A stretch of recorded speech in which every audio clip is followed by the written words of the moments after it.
Hello guys, in today's video I'm going to show you how to expose sensitive data like usernames and passwords. Let's get at it.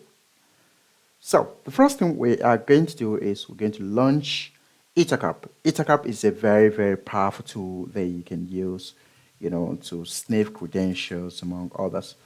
So we're going to launch Ethercap. So for us to launch Ethercap, open a terminal, any terminal in Kali Machine at all, and then we're going to type Ethercap. So Ethercap. So what we have done here is that we begin by launching Ethercap, which is a very powerful network sniffer. You can also use it to perform man-in-the-middle attack for intercepting traffic on a network. The second thing is we want to start capturing FTP traffic in Wireshark straight away. So go into your Kali machine and then open Wireshark, type in the password. So your Wireshark is now up, but then you need to start capturing.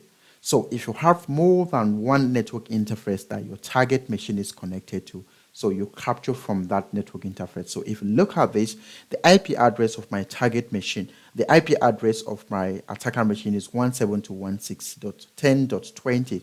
So, and it's connected to ETH1. So I'm going to start capturing on ETH0 rather. So double click on this, and then you could say ICMP packet. Basically, they carry empty flags. So nothing is capturing yet. So the next thing is we want to now navigate back into our Kali machine. So this is our Kali machine. So we want to log into the FTP server. So let's assume that the victim now wants to log into the FTP server. So let's assume that the IP address of the victim is 192.168.95.100. Let's assume that this is the IP address of the server, right? So and the victim wants to log into this. So let's log into this system. FTP-192.168.95.100. All right. So this is basically the command. Type and hit enter. So the next thing is we want to enter the login credentials. So the username for this, I call it student, and then hit enter. So the next thing is we want to type in the password. The password. So I'm typing in the password. Password, and then I hit enter. So now we are connecting to a variable FTP server. Now, notice that the login credentials are entered in plain text. This is exactly what we are sniffing for. All right. So the next thing is we want to access files on this FTP server. So type in the command dir and hit enter. Right. So this particular file on this server has now appeared. All right. So if you want to get this file, type get shopping list.txt. This is the name of the file. Shopping. That's a mistake. Yeah. Shopping.txt file and hit enter. So you could see that this file was transferred successfully.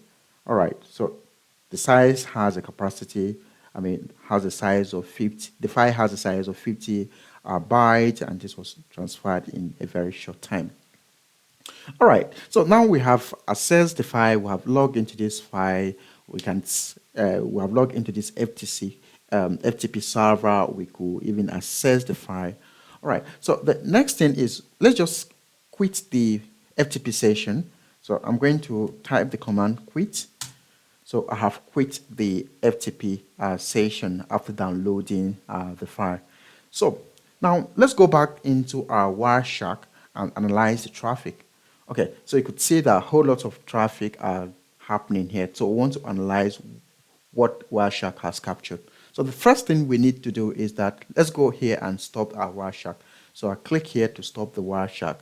Okay, so for us to see you could see that different protocols, FCMTP, ICMP protocol, DNS, there are a whole lot of TCP, there are a whole lot of protocols that are here. So I want to filter only my FTP. So type FTP here, and hit enter. So this will show you only the FTP protocol protocols and their communication. So let's review what Wireshark captured. So if you go into information here, you could see that student, which is the username that was entered. You could see the username. You could also, this is the password that I type. All right, so this is the password that I type here. Be safe. Okay, so you could see that FTP is not secure at all. All right, so what is the recommendation? It is recommended to use alternative protocols like the SFTP or FTPS protocols.